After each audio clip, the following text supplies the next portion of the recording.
ನಮಸ್ತೆ ವೀಕ್ಷಕರೇ, C S ಫ್ಯಾಷನ್ಗೆ ಸ್ವಾಗತ.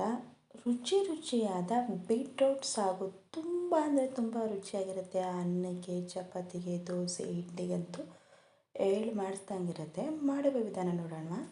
ಬಾಣಲಿ ಇಟ್ಕೊಳ್ಳೋಣ. ಕಾದ ತಕ್ಷಣ 1-2 ಟೀ ಸ್ಪೂನಷ್ಟು ಎಣ್ಣೆ ಹಾಕ್ಕೊಂಡು 1/4 ಸ್ಪೂನಷ್ಟು ಜೀರಿಗೆ, 1/4 ಸ್ಪೂನಷ್ಟು ಸಾಸಿವೆ, 1/4 ಸ್ಪೂನಷ್ಟು ಸೋಂಪು ಇದಿಷ್ಟನ್ನು ಹಾಕ್ಕೊಂಡು ಒಂದ್ಸಲಿ ಕೈ ಆಡಿಸ್ಕೊಳ್ಳೋಣ.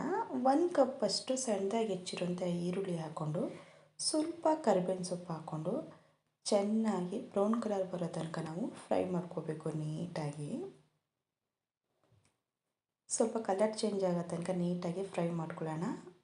ಫ್ರೈ ಆಗಿದೆ. ಈಗ ಇದಕ್ಕೆ ನಾವು ಟೊಮೊಟೊ ಹಾಕೋತಾ ಇದ್ದೀನಿ. ದಪ್ಪದಾಗಿರುವಂಥದ್ದು 2 ದೊಡ್ಡ ಟೊಮೊಟೊನ ಕಟ್ ಮಾಡಿ ಹಾಕೋತಾ ಇದ್ದೀನಿ. ಇದು ಒಂದು 2 ನಿಮಿಷ ನೀಟಾಗಿ ಬೇಯಿಸ್ಕೋಬೇಕು. ಚೆನ್ನಾಗಿ ಬೆಂದಾಗಿದೆ. ಈಗ ಇದಕ್ಕೆ ಬೀಟ್ರೂಟ್ ಹಾಕ್ಕೊಳ್ಳೋಣ.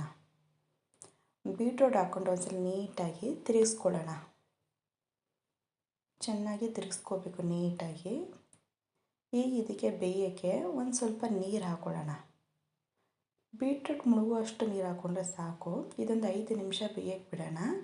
ಒಂದು ಮಿಕ್ಸಿ ಜಾರ್ ತೊಗೊಂಡು ಇದಕ್ಕೆ ತೆಂಗಿನಕಾಯಿ, ಹಸಿಮೆಣಸಿನ್ಕಾಯಿ ಒಂದು 5, ಶುಂಠಿ ಒಂದು ಸ್ವಲ್ಪ, ಬೆಳ್ಳುಳ್ಳಿ ಒಂದು ಸ್ವಲ್ಪ, ಕೊತ್ತಂಬರಿ ಸೊಪ್ಪು ಸ್ವಲ್ಪ, ಚಕ್ಕೆ 1 ಪೀಸು, ಏಲಕ್ಕಿಕಾಯಿ 2, ಲವಂಗ ಒಂದು 4 ಪೀಸ್ ಹಾಕ್ಕೊಂಡು ನುಣ್ಣಗೆ ನೈಸಾಗಿ ರುಬ್ಕೋಬೇಕು.